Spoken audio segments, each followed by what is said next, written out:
All right, everybody keeps asking me, well, not everybody, but a lot of people, Corvette update, Corvette update, Corvette update. Come on, let's update the Corvette.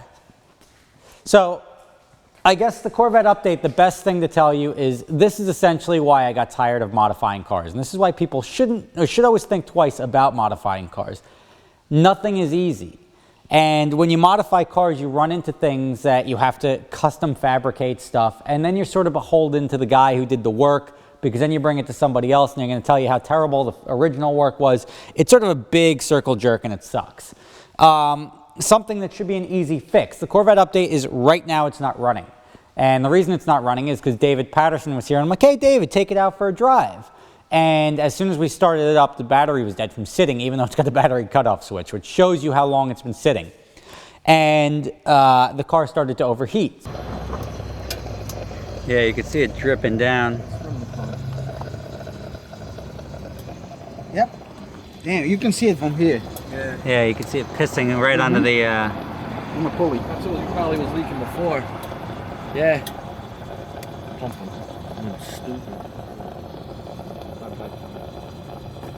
There you go. You can see it's like taking a piss.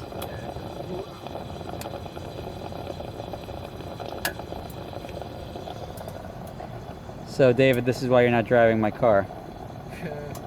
Turned out to be the water pump.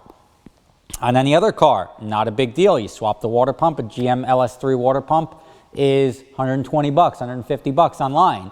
Problem is, when I modified this car, the water pump sits right next to the turbo here. And here's where the water pump sits. So now the water pump is too close to the turbo, and that in turn required me to weld on some specific little AN fittings to hook up braided lines versus just having rubber tubes there so you don't melt or cause these things to catch fire. So therefore, I've now made it more difficult for me to fix the car if it ever breaks, which it did.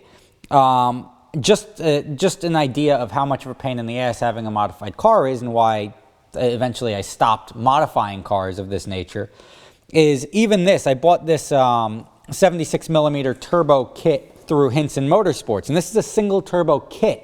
And all I really wanted to do was use the hot side to the kit.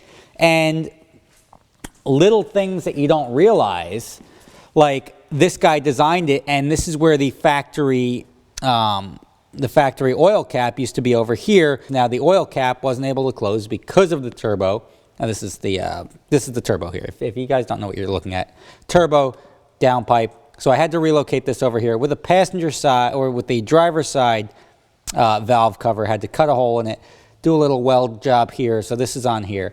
But everything becomes a project. There's nothing easy when you modify cars of this nature, which is why you make it less reliable. Even though it's faster, it's a little bit more of a pain in the ass. So that's your Corvette update. The update is it's been sitting for a while because since it's a custom water pump and it's cast aluminum, I had to get some form of low temperature welding. So I couldn't just go to Joe Blow down the end of the block and say, could you weld this? It becomes a much larger project, which I didn't have a lot of time for.